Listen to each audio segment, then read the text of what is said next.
I think we should Oh, okay.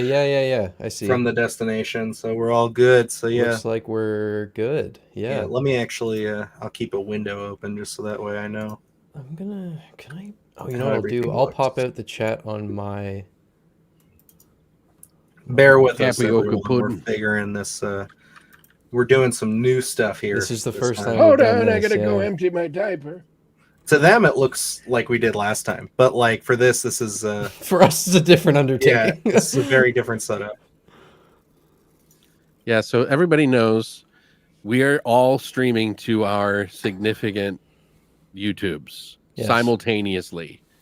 So there are multiple chats going on at once. I wish we knew how to make them all go to each of ours, but So Yeah, what there's it's some- looking like Some is kinks, but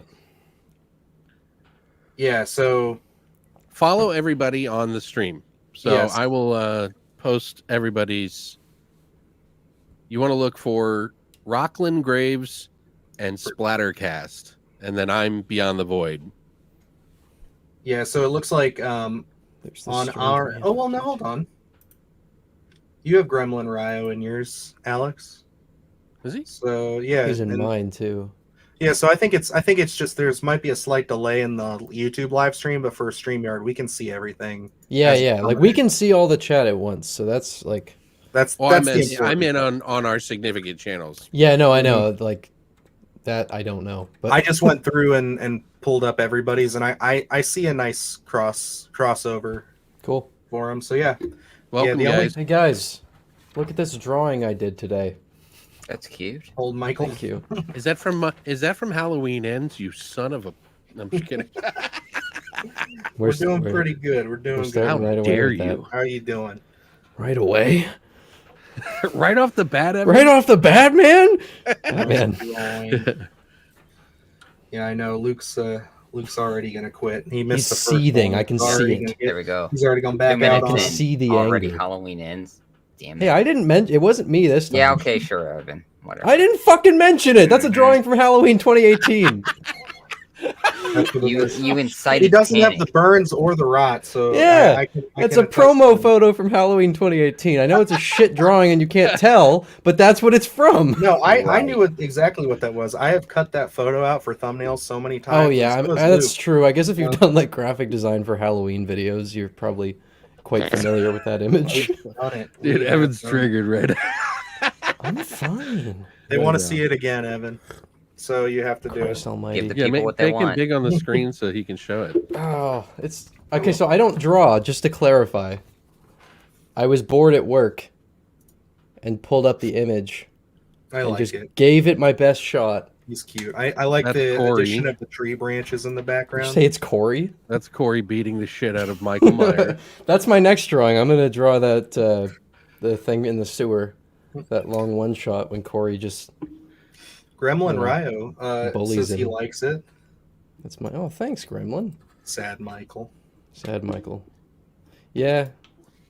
In ends, yeah, he was sad. He was very sad. He wasn't killing. Very sad. Didn't get That enough was his killings. last one. He only killed 3 people. Yeah, that's it. They're done with those movies for sure. Yeah. Never bringing those ones back. I say good riddance, honestly. No more Halloween movies. I'm done. Not at all. All right, so I'm just queuing everything up here for us, just making sure we're almost around the fine. corner here, I'm boys. trying not to say anything. I'm just trying to keep quiet. I think it's I know. funny though. Luke is like focusing over there. I have no clue what he's doing. Nothing. done. Leave me alone. He's doing a recipe He's still trying to figure out how to get for Texas lemon Chainsaw. meringue. We were struggling with that earlier. I had to. I'm We were. still trying to log into Game Pass now. I know have it's. So Trying you to got, log into Game Pass. This is a good time to do that. you got Should we that. tell them what we're doing today, guys? Did that give you the issue that you were having earlier? Oh, I got it all When you got fixed. the new one? Okay. Yeah, Wait, did when you get it fixed through the original account, or did you have to do the whole new thing? No, I did. Yeah, I just went to my original one. Okay. Nice. Well, Finished Yeah. up there. I don't know if I you have- guys have focused on. I've seen it silhouetted. I don't know if you. Oh yeah, I'll keep going. Here, we'll do that. But anyone of y'all watch the show 30 Coins on Max? I have 30 not. coins. They No. had that as an option for us at Fantastic Fest, but we didn't check it out. See, Max is not in Canada. So No. Shit. You got NordVPN, my friend? I do, and I could do it. It's just like, going through that whole Look, you're not supposed to use your fucking Dylan. Jeez. This is brought to you by NordVPN. Yes. Oh, I don't have a NordVPN. Yeah, I don't use Nord. That was free. I know, I'm teasing. That was free. I coded my own. Just so you guys know, it's produced and I think written by Alex de la Iglesias, who did the Last Circus and the Beast. I can't remember what it's called. Fuck. He's a Spanish director. Cool. Gotcha. Yeah, they've been killing it recently. Yeah, that dude. The first episode of 30 Coins is amazing. Is it an anthology? Oh, it's kind of. It's like maybe I'll have to whip out NordVPN. Yeah. We're gonna God damn, maybe I should get NordVPN. That reminds me. I think they're having a sale right now. Nord, you better fucking hit us up after Xbox, this. That's all I'm the Evil saying. Dead game. We might have to play the Evil Dead game at some point. That's not on Game Pass, though, is it? I don't have it. No. I have it. Yeah, I don't have it. Well, actually, no. I think I did get. I got it when it. Maybe I. I got it on Epic Game Store. You can get it. You can get a cheap key online. It'd be fine. This stream is brought to you by Raid Shadow Legends. Oh god damn it! Already? If we talk about it enough, I think that all four of us are going to get emails in the next half hour. Right? Paul Giamatti is in it too. Ooh, nice. He's having a good year. I need to see his movie. I know we're supposed to be talking horror movies, but I want to see The Holdovers. I don't know if you the guys Holdovers. Yeah, I was gonna say. Yeah, I got to see that one. I hear many good things. I don't know. And then I just watched all the trailers, by the way. Oh, good. Because I realized that I hadn't seen a single one that we were planning on talking well, about. Well, perfect. Because I think now is the best time. Do you want to take the helm there? I will. So I'm going to pop us up here. And planner.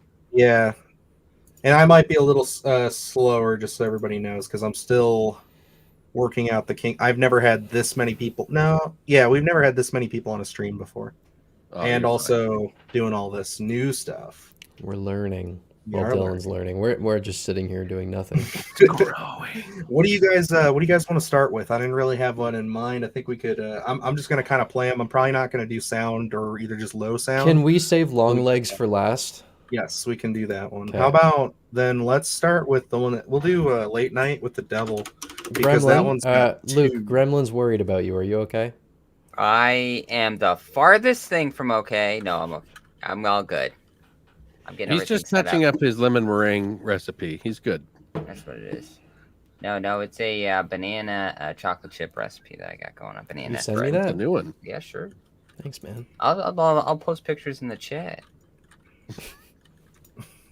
That'd be great. It sounds like a euphemism or something. Like Hey, you want to see my lemon meringue? All right. Okay, now I got that up. Let's do some sharing. Oh, if anyone from my channel is watching right now, thanks for 2,500 subs. We hit that today. Oh yeah, congratulations. That's big. Thank you, lads. Bro. Thank you. I like that a lot. Oh yeah, Evan. Just so you know, I was your 1,000th subscriber. Were you really? Yeah. Dude. Hell yeah. Thank you. I'm taking it. I was your 2,500. Okay. There you go, getting some celebrations. Oh, look at that! Look at him trying to one up me. I'm just saying that's a bigger number. Well, okay. When I get if I get to 3,000, one of you can resub, like unsubscribe, and then wait for it to get to everybody unsubscribe from Rocklin Graves, and then resubscribe. My wife actually did that. She subscribed to us when we first started, and then when we hit I think it was 50 subs, she subbed on it. So that because I told her, I was like, yeah, we're at because that was back when it was oh man, we're at 49 subs. We're about to get to 50. Exciting. It's oh my god. When you're just really starting things up, and then there it is. But this is a special request here from Alex too. Again, we've already watched these guys, so we're just gonna kind of play them as background noise here. But this is a lot of fun. I think this whole movie here. I know Luke and I have had this on our radar for. When did we do? We did Sunday Scaries. That was the first time anybody had heard anything about it was when we read that Bloody Disgusting article. So it's been about a year that this one has been kind of in the works for us. And then I know when Alex got us hooked up with the Toronto After Dark Film Fest, I know the three of us were chatting back and forth like, hey, do you think that we're going to get a chance to see this? Do you think that we're going to let us do it? It was tempting, man. It was tempting. Everybody wanted to see it, and nobody was able to remotely. It was the only in audience members that got to see it, and everybody was fighting over the seats for that. So, yeah, no, it was in apparently for good reason, because I mean, it looks awesome. I'll run that back one more time, but it looks great. It looks fantastic, and I think like this aesthetic too. The fact that they're kind of committing to this kind of it's like. It's not really like found footage, but it's like lost footage of like an old 70s TV show. So it's like I love that. I think that's I love cool. like nostalgic Halloween stuff too. Like as soon as that started, I was like, it feels like, not that I was alive when they were playing, but like horror hosts from the early days of when that was first starting. Anytime you get that kind of aesthetic, I get drawn in really quickly. Like this, it looked really cool. I was also glad that the trailer didn't like give away the whole movie. It was quite. This movie.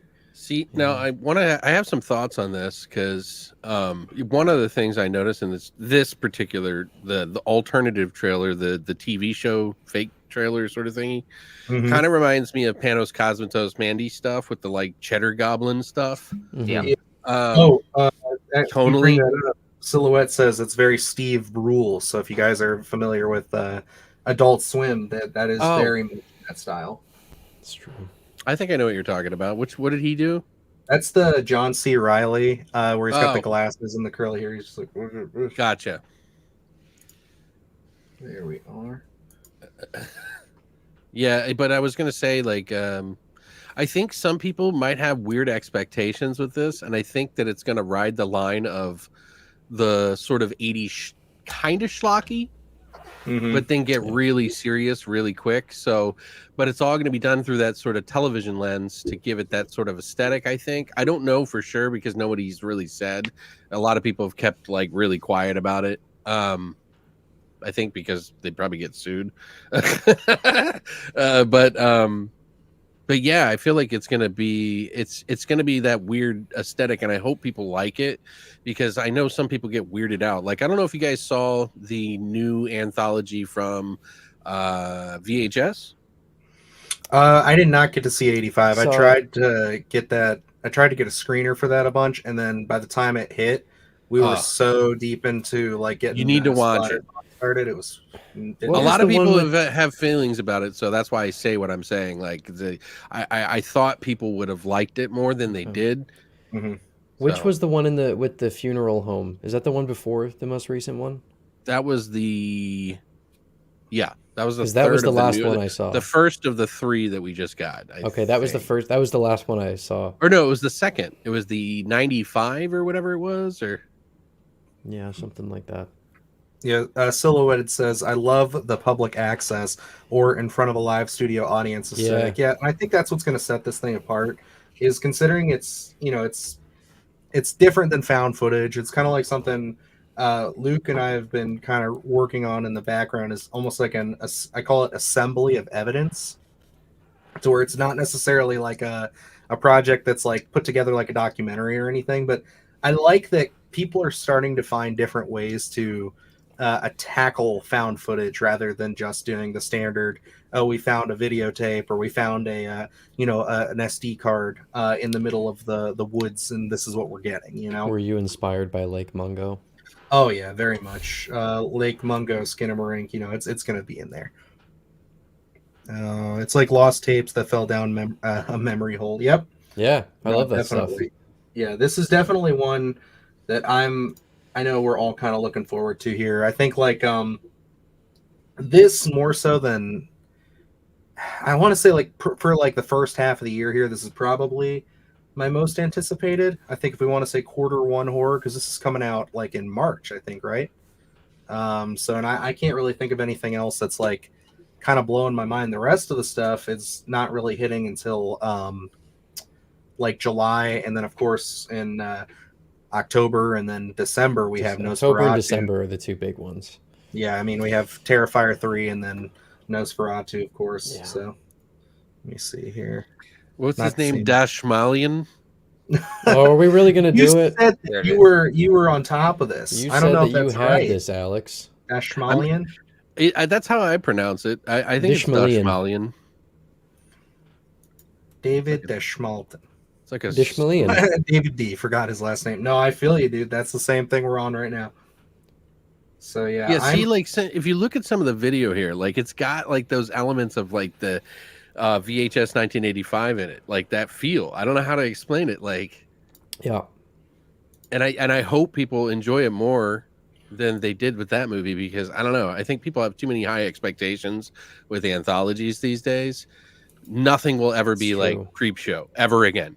And you know, that's or funny Trick that or you Treat bring up too, Creepshow, because like that feels very Creepshow. That Right. that face right there, that feels very much like something. Oh yeah. Mm-hmm. Yeah. Look at the teeth. I mean, I'll watch any new anthology because I just watched All Hallows Eve 2, so I need something. Need to a refresh. Save me. Yeah. Hey Joe. So much range and personality. No, absolutely. David Dismalton is one of those people that like anything the guy is in, I am extremely blown away by his performance. I mean, he was so much of a standout that even back when the first thing I saw him in was The Dark Knight, but he even stood out there. I mean, it's just one of those things where it's like you're never gonna forget this guy. He just always shows up, and I never I'm always surprised when he's there. He's a James Gunn guy. Yeah, he was in Belko. That's right. I actually that's one that I need to go back and watch. I never did see that one. Remember he put his name's head in. He was like, That was right around the time of what was that fucking movie? The other one that he put his name on, Brightburn. They were like a month or so apart, I believe. And then Ryo says, "I'm excited for the new Godzilla movie. Fun fact: went to Walmart, saw the new toys for the movie, and the new trailer comes out Wednesday." Kids are so fucking spoiled these days. They have no idea. They're getting toys for movies that aren't even out yet. Dude, the Ghostbusters fucking popcorn bucket at AMC looks amazing. I just want one. I have in the last like 2 years I've noticed there's been a huge uptick in the quality of like the toys that they're getting at movie theaters. Yeah, it's because nobody was going for a while, so they're like, we gotta do something. They gotta make the money somehow. Joe popping in here saying what's up to everybody. Let's see, I'm gonna catch up because people are dropping in quick. Yes, Creepshow, an all-time classic. Yes, absolutely agree. Yep, I heard that, CGM. Less like Creepshow 3 the better. Yeah, I actually have the Blu-ray for that. When Scream Factory did their re-release, they only released 1,500 copies, so I grabbed one. I have it sealed. I don't think I'm ever gonna open it. Yeah, you don't need to watch it. No, I don't want to watch it. I just want to own it and then maybe resell it one day. Yeah. Glad I caught the stream. Nice. Thanks for showing up, Joey. Appreciate it. Dude, I'm so old. I remember fucking Gremlins Happy Meals stuff. Like, I think it was Burger King. I don't even remember. Decrepit fuck. I know. I wish that they had Gremlin shit and Happy Meals nowadays. That'd be amazing. I'm kind of excited for the new Ghostbusters. Are any of you guys? I liked Afterlife. I thought that it was, it was about on par with the other ones that we've seen, like as far as these kind of legacy sequels. It was definitely better than some of the ones, like definitely better than the recent Star Wars and stuff. But like the end was a little too much. But yes, I would say that. I still think it's worth a watch, though. I still think it's good enough that it's fun. But yeah, I can see that ending, that bit, really turning people off. That's why I'm kind of feeling like this one might have a little bit more liberty to do whatever the hell it wants. You know what I mean? Yeah. It's got a mix of things, so I don't know. Yeah, and Joe, he was talking about the Kong X Godzilla. And then the Dune worm bucket, yes. Dude, the worm bucket. That's such a great name. I had to look it up. Where you could get those, and I'm disappointed. We don't have AMC. We have one AMC like within driving distance, and it's like 45 minutes away for us. So, I'd have to bring my passport to go to one. It's not worth it. Jesus. Well, you know what? Maybe I'll make the trip, and I'll send you. What's up?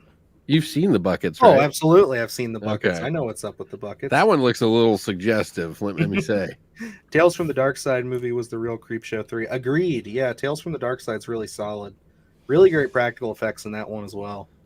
When the lady turns into the big dragon monster demon, the gargoyle. Love that shit. I saw -1. It's my favorite movie of 23. Yeah, no, dude, -1's good. Have you? I know, Alex, you saw -1, right? I did. I wasn't. Yeah. I loved it. I just didn't. It wasn't my number 10. 10 out of 10 or anything. Mhm. I don't think nothing hit 10 out of 10 for me. Evan, But I loved it. I think it was a fantastic film. I thought it was a little heavy on the drama. I wanted to see a little bit more Godzilla, but it's still a fantastic representation. No, 100%. So yeah, Evan, you didn't check out -1, but I know Luke did, and that was his first Toho Godzilla movie. So why don't we pull you into the conversation a little bit here, guy? What about -1? Yeah, oh, fantastic. yeah. And then I saw Shin Godzilla, but I like the kind of the heavy on the drama, just because I think it shows how versatile some of these kind of creature features can be. So it's like, can you have those backgrounds of certain things? But I don't know. For me, -1, it didn't make my top 10. I don't think, did it, Dylan? I can't remember, but it didn't make your. I think it was in your. 10. It was in your honorable mentions. There we go. Mm-hmm. Dylan knows my top 10. I don't. So Evan I think knows we your were in top 10, agreement there, Luke. Yeah, no, I mean, being an avid Godzilla fan, it had to crack my top 10 in there at some point. It was just so well done. Although I did say this, and I got some flack for it in my review about the liking Shin Godzilla a little bit more. I just like the more Lovecraftian, monstery Godzilla than the more traditional style one that we got. Sounds like that would be up my alley. Oh, it is. Yeah, you would really like Shin Godzilla because it's just so different. You haven't seen it? No, I thought I did, and I got confused with some other garbage. That's right. I remember we talked about that. Yeah. That's a good one, man. I really enjoyed that one. Let me see. Googly eye Godzilla. Might get hate, but I like Godzilla 1998 movie. No, I'm right there with you, brother. I got it on 4K. Called me an old man. Ryan, I'm not. Well, yeah, he's ripping you apart. He's been doing that since we went live. He knows. You old fuck. He's been following my streams on Twitch Grandpa forever. Alex is telling tales. Yeah. Let's see. Americans are live right now. Oh, hell yeah. Godzilla -1 is another universe, right? Well, technically they're not universes. Like I think if you go back long enough, they are, but like Godzilla -1 is sort of just its own thing. Like they're kind of they like to just restart things. So if you want to call them universes, sure, but like you would have like 7 or 8 different universes at this point. Let's see. Everything has a universe now, so they can just write off anything. Yeah. Creepy cat scene terrified me as a kid. Oh, you didn't like that movie? I was so glad to hear Deadpool making fun of that. Yeah. I'm so excited for that movie, man. So I'm like, Marvel Jesus. Yeah. That was so good. Yeah, no, I loved that little bit here about that. But we'll kind of wrap it up. So I think let's go final thoughts. I mean, I think we're all in agreement that Late Night with the Devils definitely won. We're checking out for sure. I mean, I've already been beating the door down over at Shudder, trying to figure out when I can get my hands on a screener. But it's definitely up there for me. I think whether it's a screener or going to the theater, which I got to say, I like that IFC and Shudder, even though they're like partnered and they do that, they are really good about putting their stuff in theaters. Yeah, and that's huge. They partnered up for that reason, I think, alone. Mm-hmm. Yeah, because it's like I think like the fact that they can get these things in theaters, even if they're like a delayed release or a simultaneous release, it seems to work out well for them. So yeah. I think that's the compromise, because you guys remember when we heard about it, and I mentioned this before, I think, but AMC was like, oh, we're going to have to shut things down. We have to fire people. We got to slim things down. Like, it seems like they've made a pretty good compromise. It's not as good as it was, where movies would just pop onto Shudder. But now they're like hitting the streaming or the theaters, and then a month later they come to Shudder. Yeah. That's the compromise, rather than throwing Shudder away. So I'm fine with that. I agree. I don't want Shudder to go away, which I remember we had to report it early on that like Shudder was like had to lay off a bunch of people, and now it seems like they're doing pretty good. That's good. That's encouraging, at least. Should we do our, starting with Luke, our anticipation level on that movie? Sure. 1 to 10? Oh, that one made when we talked to Sledgehammer Horror. That was one of my top 3 picks. So that one I'd probably say about a 9. David Dastmalchian. I mean, just even in that little trailer alone, you could see his personality in there, and I like the tonal shift of it at the very end where we kind of get into the terror. So, and just kind of how different it looks from a found footage aspect of it. So, I mean, that's a 9 for me. I'm really, really looking forward to that one. Evan, how you feeling? Yeah, I mean, I'm super into the aesthetic. I love like lost footage stuff. Like I'll watch just like those little 2-minute shorts you can find on YouTube of like people faking lost media or whatever. That kind of vibe is something I'm super into. Love the like VHS nostalgic Halloween night stuff. David D. He's always fantastic. I love him. Dalmatian.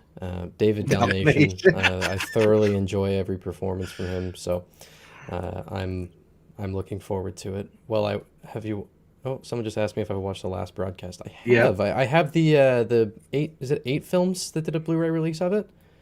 There's some like smaller label that did one.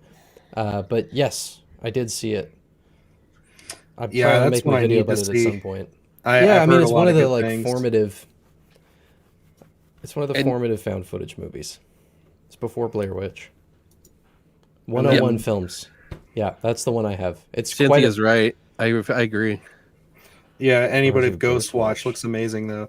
I'm not familiar with Ghostwatch. What is Ghostwatch? It's a British aired like a event that they tried to treat kind of like War of the Worlds back in the day, but on British television. It scared the ever living piss out of people, but it was all production, you know. But they try to make it seem like they were investigating this house, and then you can actually, I think it's on Shudder. Oh, it's one of the streaming services, but yeah, you can watch it. It's pretty great. It's a little dated, but you know, it's a really interesting piece, you know, for times. Yeah. No, I mean, it sounds good. I like that kind of stuff. Like there was that, what's that really famous British movie? That one. Yeah, right.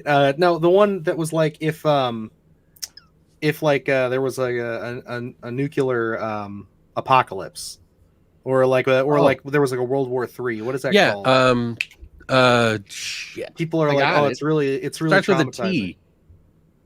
I'm sure somebody will figure it out in the chat there. Threads. Yep, there you go. Good call, nice job. Silhouetted on the ball. Dude, that's the most tragic fucking movie to ever watch. I watched a video about it and I really want to see it.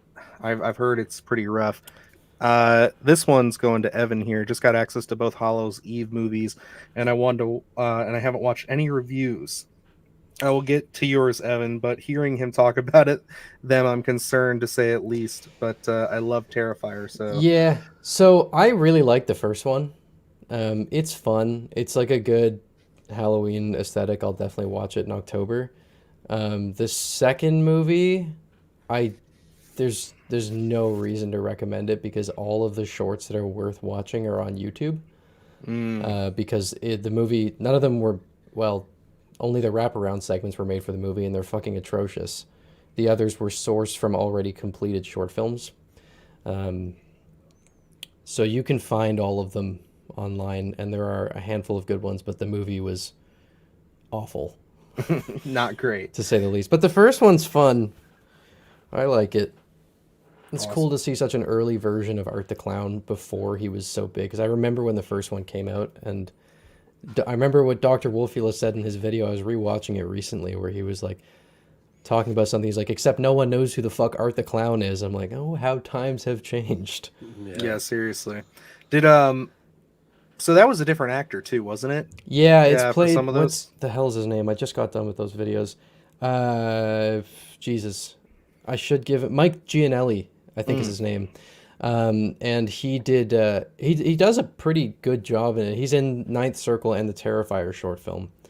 And he's better in the Terrifier short because he gets more to do. It's a different vibe than David Howard Thornton's. It's not quite as like full of that like vibrant energy that he has, but there is a cool like little creepy sort of excited bounciness to his performance that I liked. But it is hard to beat David. Yeah, fellow Dr. Wolfula viewer, me and Dylan were just gushing about him the other night. I know we were setting everything up. I mean, I've been watching him for years. Yeah, me too. Yeah, then we got the threads here. Oh yeah, I gotta say, recently got Ghostface NECA figure, made a stop motion. Definitely do post it. I used to do stop motions a lot on my old channel that I won't bring up, so that no one can find. It's all private anyway. So yeah, I got my G.I. Joe ones up.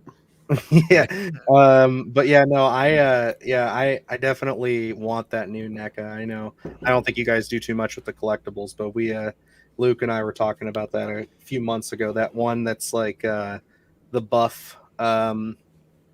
It's from Scream 5. When he's doing the stab movie where he's got the chrome mask and everything. Yeah, they're making a figure out of that. So nice, that's cool. That's cool. Most depressing movie, well, one of them ranked up there. Yeah, from what I've heard, Threads is super. I really need to check this movie out. What is this? Yeah, it's worth it. I mean, if you are looking to not be happy or have any kind of hope for the future, it's definitely one of the best movies out there. Someone at work recommended this to me the other day. That was already in my search history. So I've gotten it recommended twice in a week. That you know what that means. Yeah, you gotta sit down and watch it. Don't know why. By the way, this version of Art's Little Creeper. Dylan, you didn't say your anticipation level.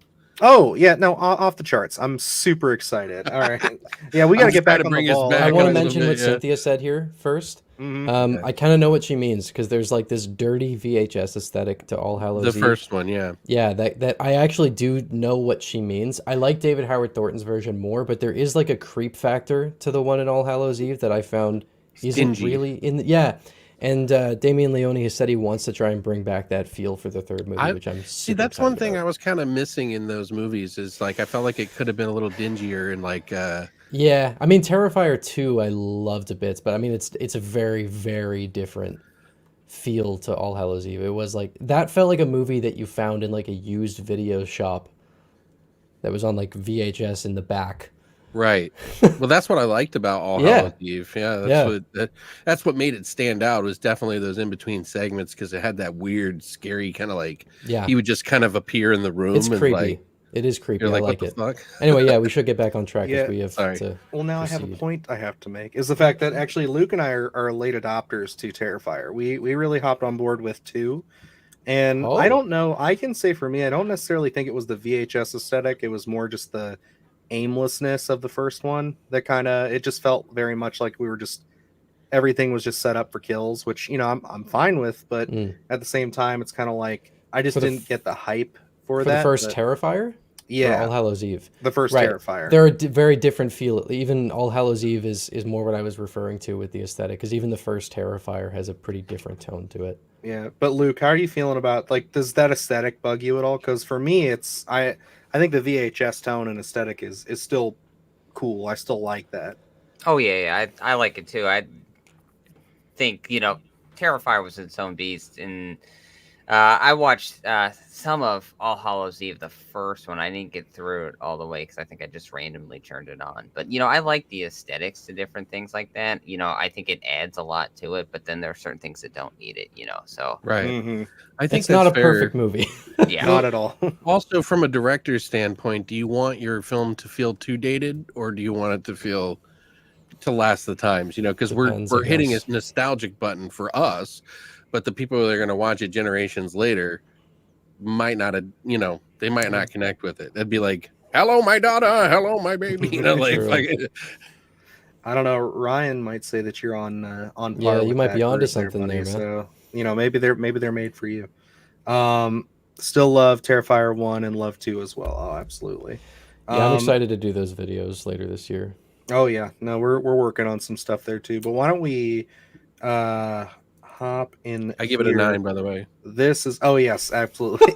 This we're gonna get into the rhythm now. Okay, we're gonna go through it. So no more delays. But this is actually one that Alex recommended, so we're gonna check this one out first. It's not that I recommended. I said we need to watch it. We need to watch. Which one is this? Oh, the old one. This is the old one. So everybody got a chance to see this, right? Yep. Lovecraft. Yeah. Okay. So for the movie. Oh yeah, and that's a big fire hydrant, Ryan says. But yeah, no, I'm definitely with you there. It's I think it might confuse people. Mm-hmm. Because I'm picking up a lot of comedy horror, but if it's not, then they shouldn't have that joke in the trailer, because that is definitely like gonna make people think that they're getting in for something different. But I mean, you look at it. Well, that's the thing. Like, yeah, I mean, I guess I'll go. It's for excitement levels. I mean, I'm probably at a 5. Like, I'm neutral. I'm like, maybe I'll check it out. It looks fun. But, I'm not gonna rush out. I'm more interested now. I would say, like, if we got a screener for this, I would watch it to review it. But I don't know if this one would have to be. I'd wait till it comes out on Tubi. I don't think I'd be spending that's kind of any kind of money on it until it's one of those ones that unfortunately I don't. My confidence level is so mixed. I just don't know where I would put it. Alex, where are you sitting with this one? I mean, this is not going to be a 10 out of 10 movie. I can just tell you right now, it's going to be like maybe over middle, maybe. And if it actually lands the jokes, it could be like a 7, you know. Mm-hmm. But like for me, interest lies. I'm definitely going to rent it. I don't even care if it sucks, because I don't know. I'm a Lovecraft hopeful. And I always like hope that just something stands out for it, you know, even if it's not the most expensive budget. I just watched that one, Gods of the Deep, and holy shit, was that bad. But you know, I appreciate that they tried, you know, so I'll always give these ones a chance. So I don't know what my anticipation level is, probably like a 6. I believe the director follows us on Twitter, and so you're at a 10 for excitement. I was watching his like lead up to it, like every day, like be posting pictures, and I was so confident for that film. I was like, okay, this one looks like it could be fun. And then that first trailer dropped, and I was like, oh no, this is one of those movies. Yeah, but and then pretty much your review sealed the deal for me. We talked the other night, and you were like, that was tough to get through, and then when I watched your official review, I was like, okay, yeah, you know what? That's another 2B1 for me. Yeah. See, that's what we're supposed to do, right? We're supposed to take the hit for our friends and our followers, you know what I mean? So they don't have to waste their money. Yeah, that's a really low budget Lovecraft movie I watched recently, called Iconoclast? Iconoclast, yeah.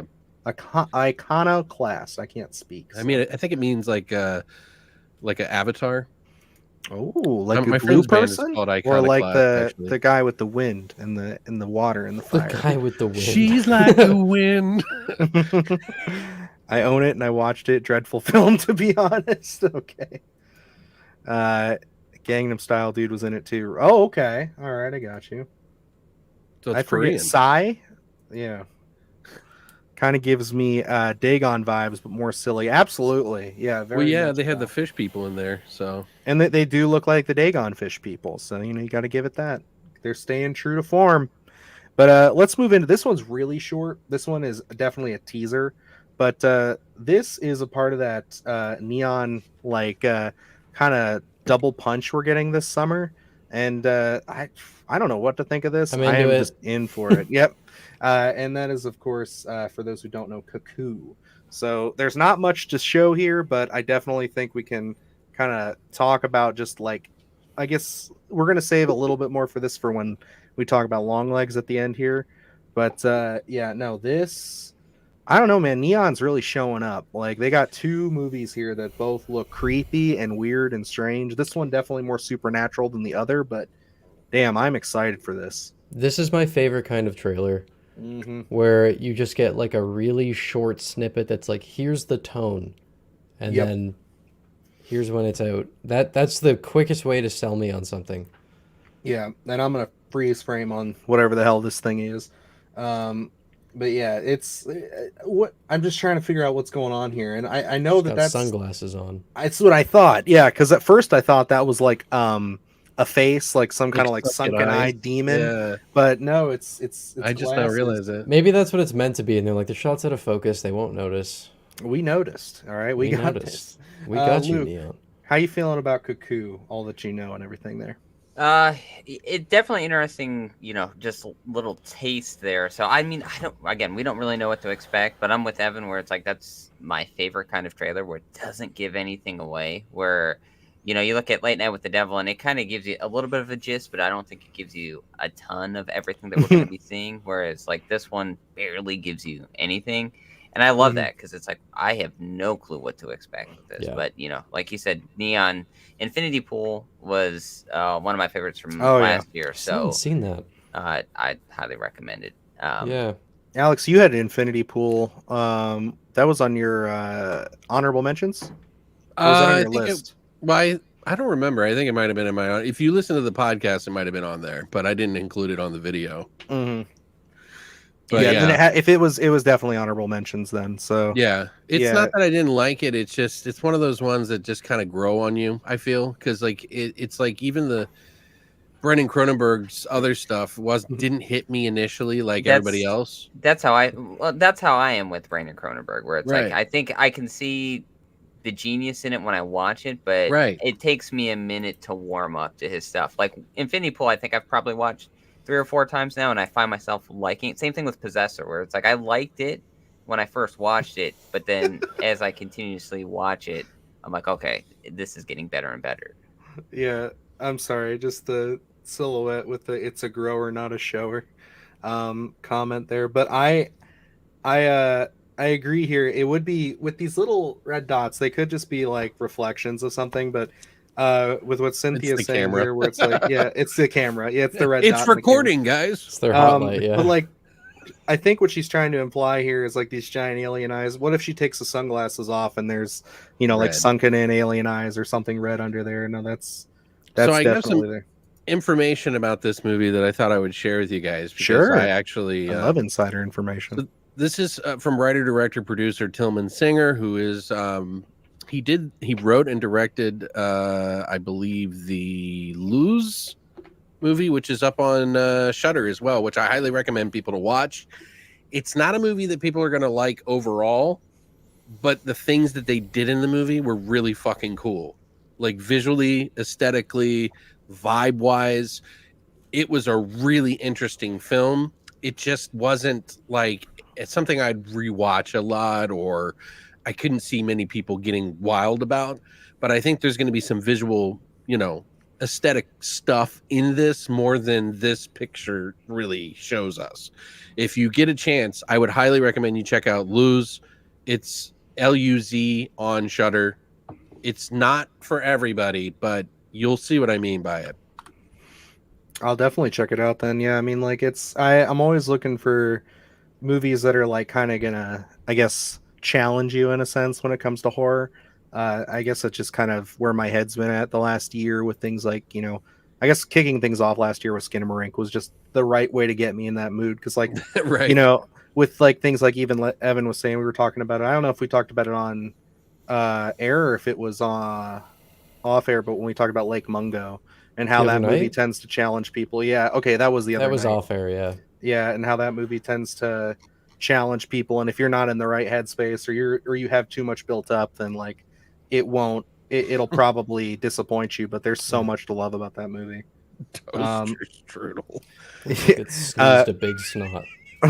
People in it are not likable. Sometimes it's hard to get in the flow when the protagonists are generally protagonists, Jesus, are generally despicable. Yeah, no, I agree. I still loved Infinity Pool though.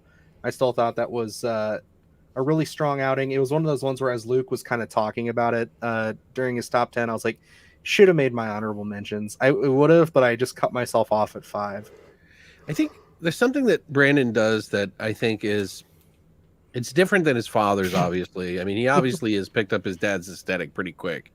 And but he has his own thing. And I'm not trying to say that he's borrowing from his dad. I'm just saying that there's tonal things in his work that I think that's where I bump into problems with him a little bit with my initial view on his films, because they're not like other films that you'd watch. I don't know, like Cronenberg's real slow too, but I don't know. There's just like that story of Infinity Pool feels so stretched out. Mm-hmm. I don't know. It's like there was things that I undeniably loved about that film, but then I don't know what made me come to like a 6.5 or a 7 overall when I finished it. You know what I mean?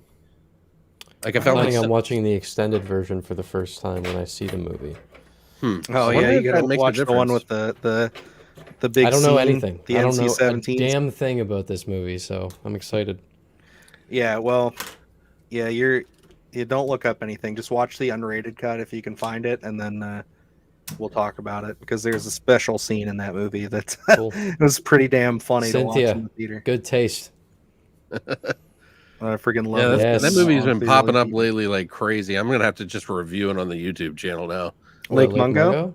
Yeah, because just go in with the right expectations because it's. I've seen it before. I just don't remember. Right? For some reason. We talked about that. I mean that fuck man. I'm sure as soon as it starts, I'll be like, oh yeah, okay. But I just can't think of it. It's one of the two things that I just don't like. I'm nervous to review because I don't know how to approach it. Like it's Lake Mungo and it's Haunting of Hill House. Mike Flanagan are the two things where I'm like, I don't know how I'm gonna tackle them. Do this, yeah. Maybe talk about your inability to do that. Maybe I've actually thought about making a video where I just sit down for like 5 minutes and literally say I don't know how to talk about this. I can't talk about. But the issue with that is that'll overhype Lake Mungo for a lot of people because it's a very specific type of scary that isn't scary to a lot of people. Yeah. So I don't want to like send people into it with the wrong expectations. No, I get that entirely, especially being a recent viewer of it. 5 Across the Eyes. I've never heard of this movie. Pure slime as it all pooled in her hand. Funny as St. Jesus. Gotta love that. Alrighty. And then I don't think we went through everybody's. So I'm excited for Cuckoo. Alex, how you feeling about Cuckoo? I mean, knowing that it's from Tillman Singer and the Blues, I'm moderately excited because he definitely has a eye. Mm-hmm. Like it's really and a vibe for sure. So I'm curious to see where it goes. For sure. I'm definitely gonna watch it. I'm not like excited about it. I'm just like 7. Gotcha. Okay. And then Luke, how you feeling about it overall? I'm interested. It's hard for me to really gauge an excitement level from it though, just because it's such a minimal trailer of we don't really know what to expect. I really hope, like Dylan had said about challenging an audience, I hope it is something a little bit different, not just falls in line with, some paint by numbers kind of horror film. But being from Neon, I think we could get something interesting. So.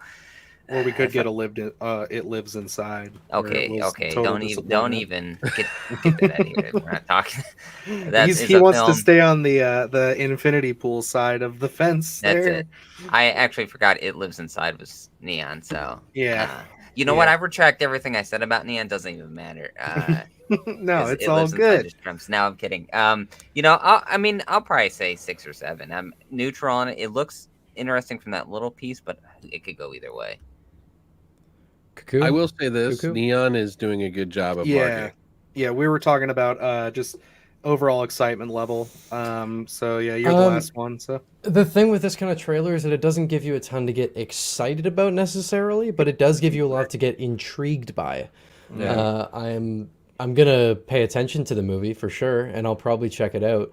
I don't know. I'm probably at like a 6 for excitement, but like intrigued, I'm at like an 8. Like I wanna know more. I want to know what the sunglasses are about. Yeah, what's an old demon hand? What's going on there? Yeah. All right. Well, we're gonna hop on to another kind of lower budget one, but this one's kind of been exciting. We've got a screener on the way for this one, so I have been eagerly checking our email for this, and that's Frogman. So yeah, this was interesting, and what's funny is we talked up the Outwaters quite a bit on our channel. I know you also were very high on that film. I still Alex, haven't seen it. I know you got to. It was my favorite of the two. I know, and it would be so. I know I'm gonna love it. Robbie Banfitch has been like championing this movie, like on Twitter. He's like trying to line up something where he wants to sit down. He's doing like a Patreon, podcast thing himself. And he's been trying to sit down and talk about or talk to the director of this. And so he's really big on this. And, I'm intrigued as all hell. I love cryptid stories. Like, just ask Luke. Like, I'm an easy sell for these. kind of like monster movies with a little bit more bite to them than just being goofy monster movies. I'll watch those all day long. But like these, where it's like a little bit more of like it could be the real monster, it could not be. Very Willow Creek-esque kind of stuff. Like I'm really into this. Forgot about Willow Creek. Mm-hmm. By the way, if you like that, you have to watch Last Broadcast. I will. I'll definitely check it out. You know who did Willow Creek too, right? Yeah, what's his name? Fucking Bobcat. Bobcat. Yeah. Yep. Yeah. Anyway, I don't want to bring up that, but all good. No, I still love the movie. It's definitely one of the craziest. Like, I guess not necessarily like the craziest in the sense of like it's surprising, but like I just love the way that they chose to tell that story. And something that I think is really cool and unique is they stayed true to like Bigfoot lore and aesthetic by not making him some vicious monster. It was more people stumbled into his territory and got that, because that's always how I've envisioned him. So it's like you mess with the bull, you get the horns kind of thing. It's not like it's not like he was seeking them out like that. Oh God, was that movie Primal Rage, where they basically just make Bigfoot Predator? Still like that movie too. That movie's a lot of fun. So I thought you were talking about the 80s one for a second. Oh no, not that one. Not the one with no, I'm thinking of Shakma. I'm thinking of a different movie. Sorry. But yeah, let me know, guys. Frogman. Let's start. Luke, we'll go with you. We'll kind of move our way over here. I think this is isn't this kind of, was this take place in the 90s or something? Is this supposed to, is that period kind of? I believe the original footage that they 90s? Play is supposed to take place in like the mid 90s, because like this guy was supposed to have filmed the Frogman when he was a kid, and people have been debunking it for years. So now that he's kind of a graduate, he's going back to try to find and prove that his footage is real. And I didn't know how I was going to feel about this. Like, me being not the biggest fan of found footage, and then Outwater's kind of swaying me. Looking into the trailer here, I'm actually very excited about this one, because I think that aesthetic there, that VHS aesthetic, and I know Alex had mentioned it, where it kind of maybe timestamps it for an audience, but I think it can go both ways, where it almost gives it a timelessness, because someone has the most current iPhone, and we put that in a 2024 film, and then 5 years down the road it's like, well, that film's dated.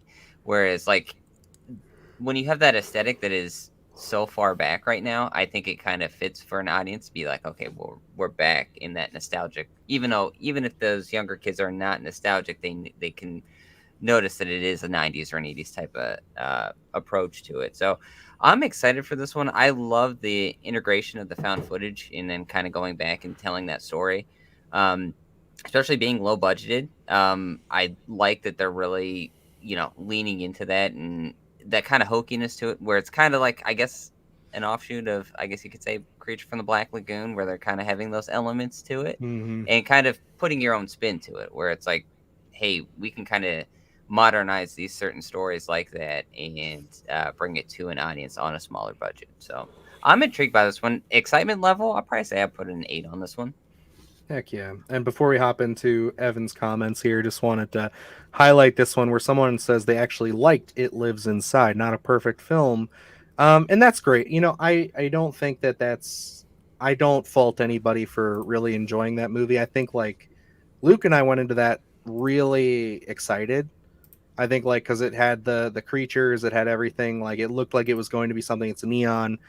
It looked like it was going to be right up our alley, and we just found ourselves just kind of walking away, shaking our heads a little bit with, especially, I want to say that final segment with the creature was what really killed it for me in the end. I felt like that was just too hokey, but I don't fault anybody for liking that movie. I don't know how you guys felt about it if you've seen it. So I can't remember to say. I don't want to yeah. All right, but Alex or Evan, how are you feeling about Frogman? I mean, I love this shit. I really like found footage. I've always loved found footage. One of, if not like the first horror movies that I saw was Paranormal Activity. So, I mean, that would have been, when did that come out? 2007 or something like that? Yeah, Somewhere around 2001. Yeah. Paranormal Activity? No, it took place then. I think it came out in 2007. Didn't Oh, it? maybe you're right. Yeah. I don't know. I'm always thinking. I think it was 2 years after I thought it was 2 years after Blair Witch. No, it was like a few years after. So that would have been maybe the first like not kid horror movie that I ever saw. And I've always thought found footage, when it's done right, is the scariest brand of horror. And I mean, you combine that with a frog, and I'm all in. I love frogs. I love cryptids. I love found footage. So, I mean, this looks like the most honest Blair Witch knockoff that I've ever seen. Like, there's so many things where obviously all found footage movies are paying homage to Blair Witch in one way or another, whether intentionally or unintentionally. But it looks like this one's really leaning into it, which is nice to see. But I'm probably at like an 8 for this one for excitement.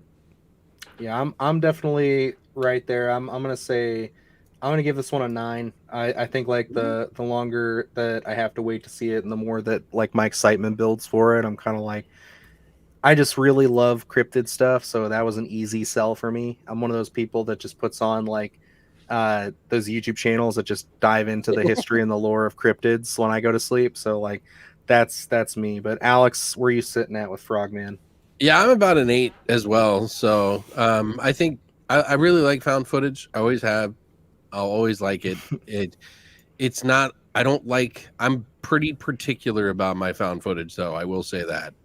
Like, if the acting doesn't make me believe in it, I'm kind of out. Like, it really has to shine story wise in order for me to follow up after that.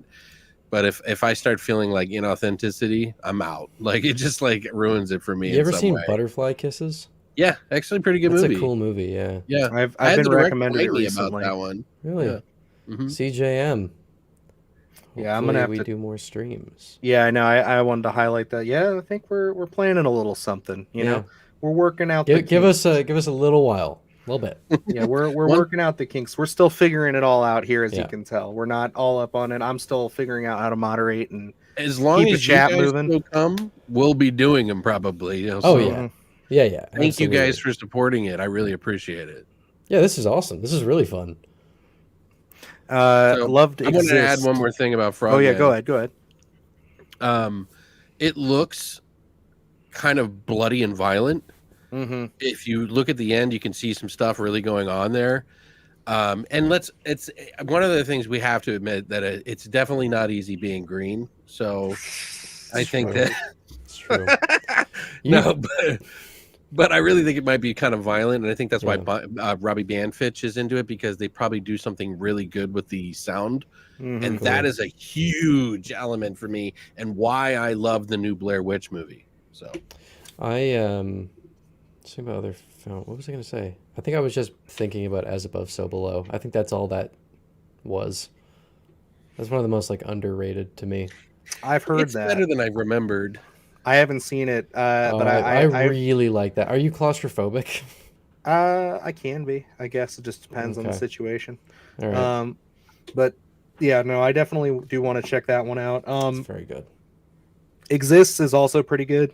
I do have to give it to Oh Danny Boy. I do like Exists, pretty good Bigfoot movie. Okay. Yeah, you guys looking at this Frogman. Have you heard of the anthology film called God of Frogs? I have not. I'm looking it up right now. All right, that seems you guys do some stuff on that. I'll go through the chat, and then we'll hit our last trailer here. Frogs. Well, I just got something about ancient Egypt, so just realized the main guy from Frogman in the movie looks like Philip J. Fry. Yep, I agree. That I did think that the other day when I saw this trailer for the first time. His haircut. Is it of frogs and gods, or no? I found one that's in post-production right now. He said it's an anthology, so exploring unexplained events and features segments by emerging directors. Okay, then that's probably what it is. The God of Frogs. I'll check this out for sure. Also picky about found footage, but I absolutely love great stuff has come out from the genre. Agreed, Cynthia. I think that a lot of good stuff, especially recently. We've had a lot of really big wins in the found footage genre for sure. Ribbit, yep. Like New Blair Witch 2, saw it in theaters by myself. I think it made a difference. Great sound. Yeah, I wasn't big on that, to be honest. I think I built it up too much in my head, and I just can't go back to. I've tried to revisit it, and I've just. I don't know if I've seen it since it came out. I remember enjoying it, but I'd have to. Which one? Just the 2016 Blair Witch. 2016, the sequel. Oh, I think it's better than any of them have ever been put out, and I know that they changed things. And the original, it's definitely better than the original. And trust me, I have mad respect for the original because of what it did for its time, but it just does not hold up for me anymore. You know, really? It doesn't. And I think the new one is like some of the best sound design I think I've ever heard in a horror movie. Like if you listen to that with like full like Atmos and everything, like it's good. Like it's not perfect. It's like I gave it like an 8 out of 10. Yeah. And I think it was like borderline 8. So I think we have found Alex's Halloween Ends. I think we might have found a pretty hot take from you, bud. No, I don't know. I think fuck you guys. It's not a hot take. It's the right take. That's it's okay to be wrong. It's yeah, okay. If you're comparing it to the original, you can't anyway. So you can't do that. I mean, granted, yeah, because the original you'll never have that alchemy happen again, ever. No. Giving him playing devil's advocate here.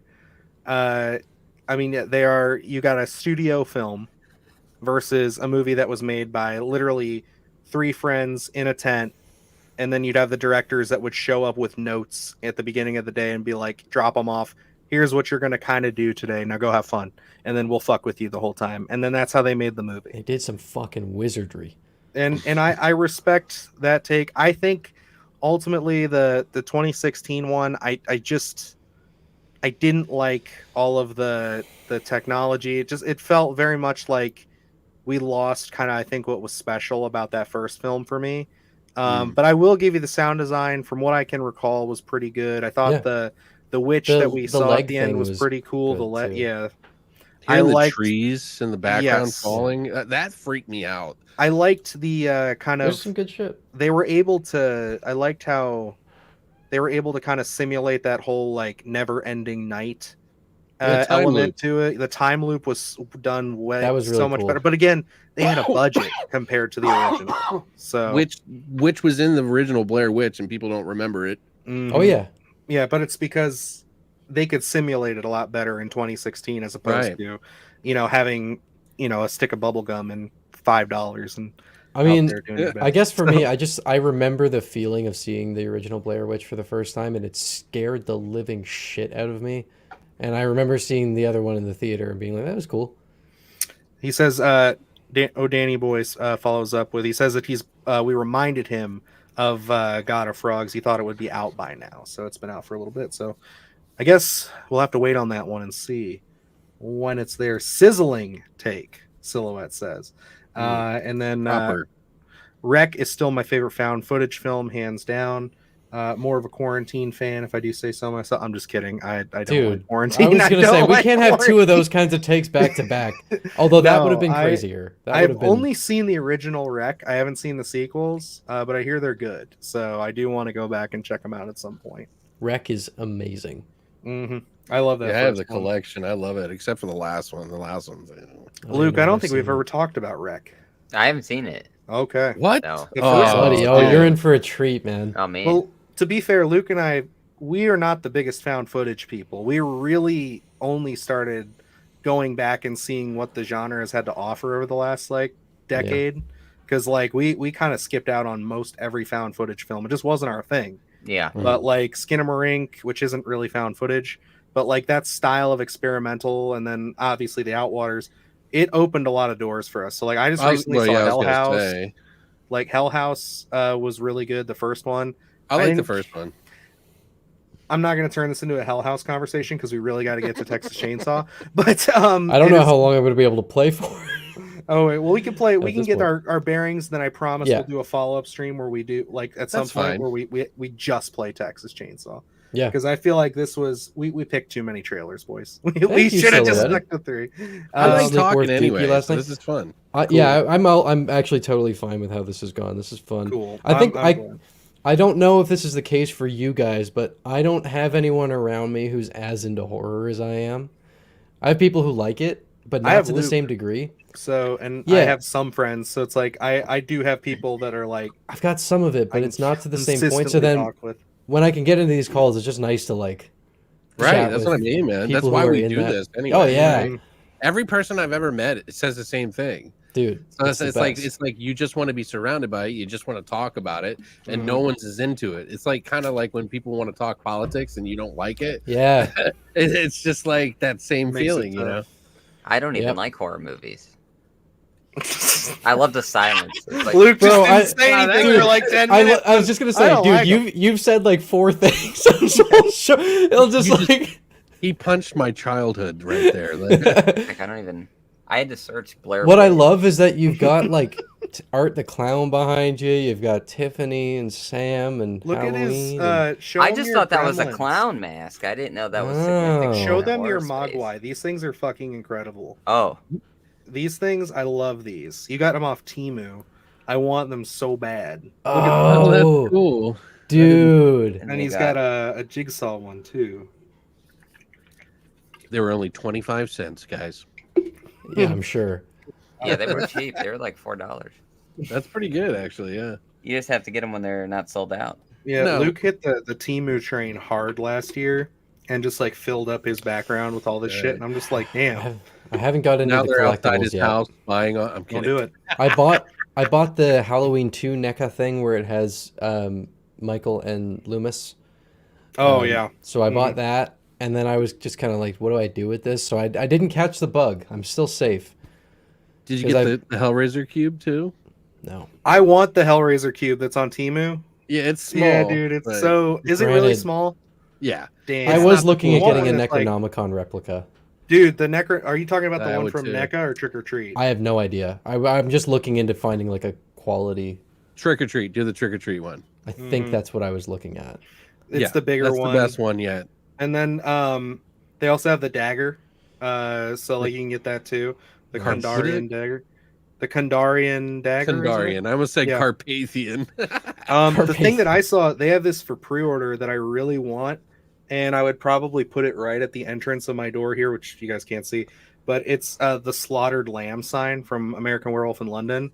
Nice. I keep meaning to send that to you, Luke. I know it's only $75, which I know is a lot, but like, does it hang out like in the movie? Yes, sir. Dude, it does. It hangs. It's everything. Yep. That's what sold me. It wasn't one of those ones that you can just throw up on a wall. It literally hangs. And I'm like, awesome. Dude. I don't know if it's made of wood, then it's so worth it. But that's one of my favorite movies of werewolves. I think just the whole opening of it and then the transformation is just insane. It's insane. I don't just consider that one of the greatest werewolf movies of all time. I consider that one of the greatest movies of all time, personally. It is really good. I mean, obviously, like the transformation sequence is one of the best examples of practical effects. But like what Alex was saying there, like Luke and I have talked about this ad nauseum. Just alone is just the whole opening, like just being like 15 minutes of just dialogue between these two characters. Yeah, and they're so likable. They're so relatable, and it just makes you fucking feel it. Yeah. When Jack dies, and you're just like, oh my god. Yeah. I mean, like, werewolf stuff's my shit too. Like, I even like the Wolfman remake. Really good. I didn't even hate the Wolfman remake, to be honest with you. Neither did I. So I like the Wolfman remake. It's fun. The unrated version's good too. That's the one that I have. Gory as shit. Mm-hmm. Yeah, that movie just was. I want to do a good tone to it. Like visually, it's just like beautiful. I want to do an essay on that one because me too. That one is like there was so much behind the scenes drama with that movie. Yeah. But let's get to some of these real quick, and then we'll all right. See you, Silhouette. Thank you so much for supporting. Yes, I really thank appreciate you. it. This is amazing. I do appreciate you. Thank you. Wasn't there a Blair Witch polish with polish? Jesus. Straight up. Yep. So he's out of there, and then I remember my dad had the dumbest idea for a Blair Witch parody film. We were out I think we were hiking once, and he was like, "What if we make the Blair What Project, where everyone's just like stoned?" and I was like, "There's no time loop. They're just high as fuck." Yeah, no, he takes the map like getting lost. He rolls a joint with the map overnight, and he's like, "What? Where?" They can't get out of the woods. Yeah, there you go. But he can because he smoked the map. So there you go. Okay, so it's in his brain. Gotcha. That's how that works. But he's too stoned to help guide them. This was the whole idea we were coming up with. I love it. It's a lot of fun. I love fun ideas like that. Yeah. You'll have to remind me. I'll tell you at the end. One of my ideas for a movie that's like The Omen. It's really funny. I'm doing the Omen franchise right now. Good time. The newest Hell House is my favorite, says Oh Danny Boy. Now, have either of you So Alex, I've not seen any of them. I have not seen the newest Hell House because it's good. I am the type of person that I need to watch all of them in succession to really get the bang for the buck kind of thing. And I feel like it's a lie to not do that, because then but I end up not watching movies like X, Saw X, or whatever the fucking 20th one that was. It was very good. Yeah, I haven't even seen the one before it because I didn't even get to. That one was not very good. I didn't see Spiral either. So Spiral. That's the only one I haven't seen, actually. But they're all so intricately connected, and all these. They don't make sense anyway. You can just. I guess you're right, but some of them do. Like, I mean, when I watched like 6 or whatever it was like connected with the third one, and then the first one. My buddy and I are about to watch the entire franchise because the 11th one is coming out. Oh man, so we're doing the whole thing. Fun time. Luke is super excited for that one. He was like the only detractor I know of the new one where he was like, it was okay. Oh really? I really enjoyed it. I just felt like it. I was expecting something different. I was like, okay, what are they going to bring to us? I just wanted more John Kramer. It seemed like the most like when it watched it, I was like, why didn't they do this sooner? Just like do a whole thing. You mean like before Disney put together all these kind of every villain's actually a hero and you have that story, and I was like, no, I just was baffled that it took them so long to do a movie completely focused on John. Well, to kind of keep this train moving and wrapping it up, I do want to say my final piece on this Hell House thing, because we've had a couple comments about it, is if for those who haven't seen it, I watched all of them for the first time, and I will say the first one is great.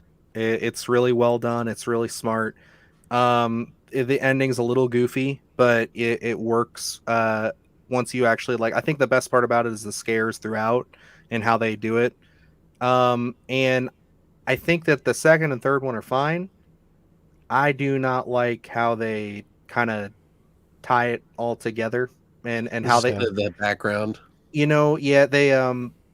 They almost over explain it. They almost overdo exactly it. How I felt. Yeah, it's kind of like I like the mystery angle of it, and that is why I think that Hell House Origins is my second favorite, because it goes back to being very much keeping it simple and just kind of letting the scares be scares. And I just got an anti-vax comment on my When Evil Lurks review. Jesus, there you go. What? I'll explain it to you guys after the stream. They did do a horror movie with shrooms, yes. God, I remember my friends and I made a parody of Blair Witch in middle school. I think everybody who's into filmmaking has done that at least once. They've all made their own. I used to make found footage horror movies as a kid all the time. Yeah.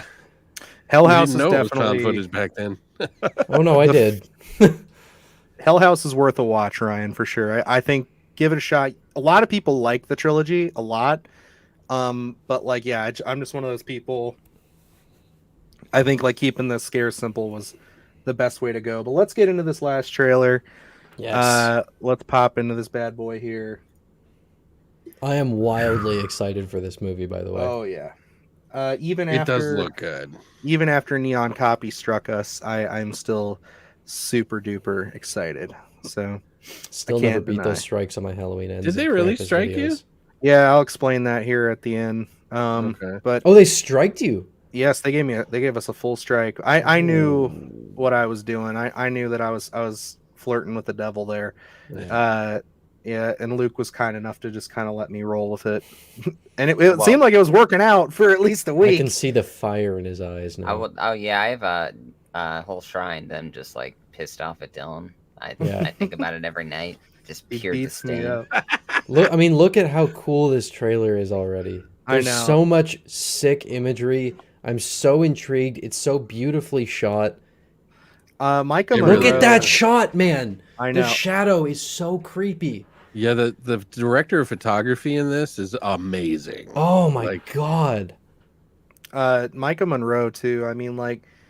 She's been one of those actresses that like she just should stay in independent horror because like I still haven't seen Watcher, but Luke has literally said nothing but good things about that movie. It's tremendous. And it's like I do want to watch it before I see this. Isn't that the same director?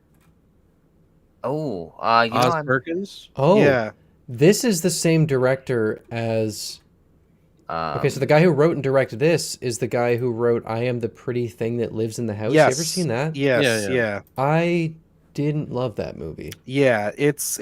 I remember everybody was super pumped about that. I think that like, leaned too far into like art house, where I was just like, "This is just boring now." Yeah, but this looks really good. Yeah, and I mean they're really doing it well. Like I think Alex made the comment earlier about the marketing campaign for Neon. They have really been stepping up their game with this shit. They're doing a very good job. But you got to remember, he also did The Black Coat's Daughter, which that's what if you guys haven't seen, that was a good movie. That was very good. Yeah, it's definitely up in the air if everybody likes it, but you know, it definitely showed a lot of promise. That's for anybody. Absolutely. And then I don't know. I've heard mixed things about Hansel and Gretel. I heard that it would have been better if it was R-rated instead of PG-13. Okay. Has anybody seen that one from 2020? It was kind of a pandemic movie. I was just reading very about that. slow. Not for everybody. Okay. It does have some unease in there, and it definitely is creepy just in the whole witch thing. You know, it's just the way it is. But yeah, I thought it was a decent film. Awesome. Yeah, I'm all for this. I think like I've been into this. This was another one just like how we kind of started everything by talking with this. Like this was another one that Luke and I covered on the Sunday Scaries when it was like, you know, just getting announced and they were just putting the cast together. Because like I'll pretty much at this point, I'll give anything with Nicolas Cage a chance. Yep. Like I mean, he's such a, even if I know the movie's gonna be shit, like I will still like check it out. There are no shit Nick Cage movies. Let's be very clear about that right now. I don't know, man. Have you seen Bad Lieutenant Protocol? Dylan. It's a good movie. Okay. But like, yeah, no, dude, like he's earned that. Like just with like films like Mandy and Pig alone, and then like obviously his entire history being in like some of the biggest movies from the 90s, early 2000s. Did you see Unbearable Weight? Unbearable Weight. Massive Talent, the one he did with No, I have not. I know. I watched like 10 minutes of it, and I meant to get back to it. It's so good. I love that. Yeah, man, this is fucking. Did you watch it, Alex? Oh yeah, I did. Man, that scene when they're on acid movie. is one of the funniest things I've seen in a while. Yeah, that was a lot. Everybody uses that as the meme too. Yeah, it was so good. Pedro Pascal and him did a really good job. They're such an odd couple too, and it worked so perfectly. Yeah. I mean, Pedro is he's killing it everywhere right now. That dude's just on fire. My little bro wrecked my mom's kitchen while making little weird film projects. I think everybody's done that. I destroyed an entire like ceiling height shelf of precious items at my grandmother's house. Jesus Christ. Once I knocked it over by accident. It was like handmade things from like 50 years ago. My grandmother's grandmother made this. They're priceless. They're priceless heirlooms. Yeah. It was bad. Oh my god. Bad. That's awful. So we see that. Did you see that right there, by the way? 9 Circles of Hell. That's, yes. Yeah. So excited for this one. I'm curious if this is leaning into some sort of what the fuck is it? Dante's Inferno style. They're descending into hell, or I at least believe that the serial killer probably believes that to some degree. But I wonder if it's going to be like Nicolas Cage is a serial killer. Mm-hmm. He believes in it. And then starts roping people into it, and then or something. I don't know. It's hard to say because you don't see anything, and you can't see anything. You just see people going crazy. Yeah, I mean, even if you watch they play some of them, those little snippets that they were playing, like when they were teasing it out for the last couple weeks. Like the one I know I covered it. I think it was the third one. I did a short on it where it's they're like in a church or something, and the dude's like pacing back and forth, and then you see the priest like kind of walking back, and the dude hits him with an axe, Like it's one of those ones where it's like clearly it's something religious. Like I mean, even with this imagery here, like There's it would also not the surprise me if cows. Did you see the cows or some sort of cattle? Like it's a brief snip, but it's like it looked like someone with an axe, and then there's dead animals in the background, and I was like, "What the fuck is that?" Hey, This last like time there was some visually, this livestock and reminds an me a axe. lot of It's Dark my and the favorite movie of Wicked. the year. So Fair point. Yeah, it does look like that. First of all, snowy horror is always a way to just like win me over because it's so good and there's not enough of it. can I ask, like, everybody here has seen Prisoners, right? I don't know. Hugh Jackman, Jake Gyllenhaal. Are you hiding because you haven't seen Prisoners? Well, you should do better, you bitch. All right. Anyway, I guess I can't relate, but Luke will know what I'm saying here. I get major Prisoners vibes from this trailer. The cinematography and everything is very similar to that. Yeah, okay. I think it's right in line with that. You know, like we talked about Cuckoo, where it's like you don't see that much in terms of they don't give you a lot. And here, they're not necessarily giving you a lot, but they're building so much tension in this thing. And you kind of know what to expect when you're going into it. And, you know, I think it's rare where a film, I think, you know, you can get it with like Fincher and things, but where it's hard to give a trailer so much gravitas. And I think like each shot is so meaningful in this thing where it gets you more and more excited, and the color palette is just, you know, off the chain for me. So it's like I definitely get Prisoners vibes. I get anything David Fincher, and it's you know, all lining up because it's maybe even Hereditary. Dude, Cynthia definitely hit the ball on the head, or nail on the head here. Like, it feels like a creepypasta about a supernatural serial killer. Like that definitely is where I would put this. It does feel like like the imagery feels like an old internet story. Yeah. Like that, it would just be something like that. I'm very excited. Longlegs looks fun. Have you guys seen this Out of Darkness film? Luke and I just covered that. We saw it at Fantastic Fest when it was called The Origin, and then we just recovered it because that review didn't do very well. I think like it just wasn't on many people's radars. So we got an opportunity to see it again on a screener. So we just did a little discussion video. But yeah, absolutely gorgeous film. Loved that movie. Not quite what I think the trailer sells it as, but definitely a recommend in my book. I think you two should definitely check it out. Cool. I think would you agree with me, Luke, that that's probably a safe bet for them? Yeah, it's not like don't go into it expecting like straight horror. There's some gory moments. There's a great visual effect in there when you see it. You know what I'm talking about.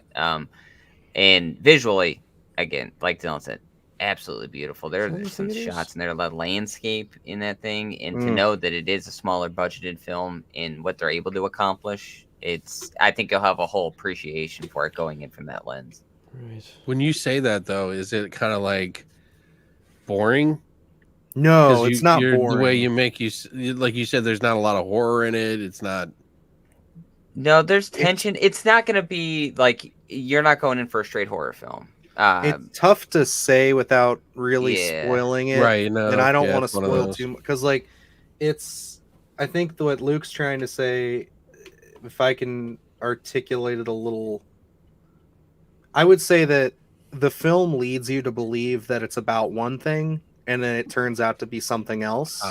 It's and if you like that ending, it's good. Yes. If you're on board with it, when the shoe drops, if you're on board with it, you're on board with it. If you're not, you're not.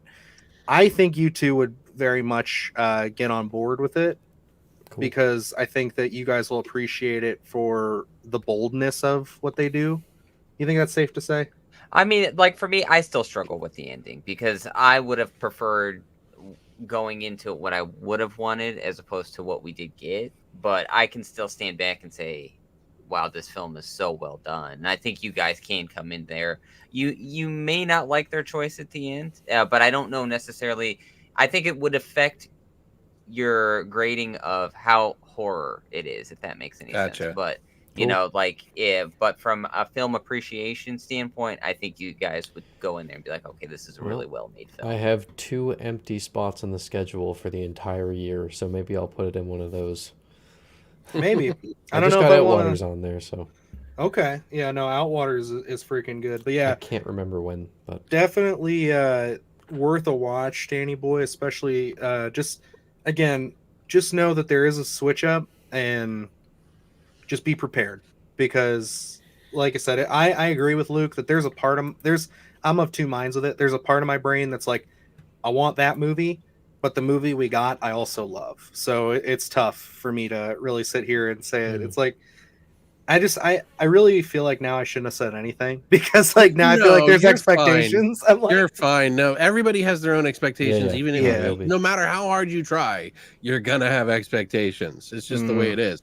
Even in the middle of the movie, like you know, maybe you didn't see the trailer and it's like this movie's leading you a certain way, and then you know.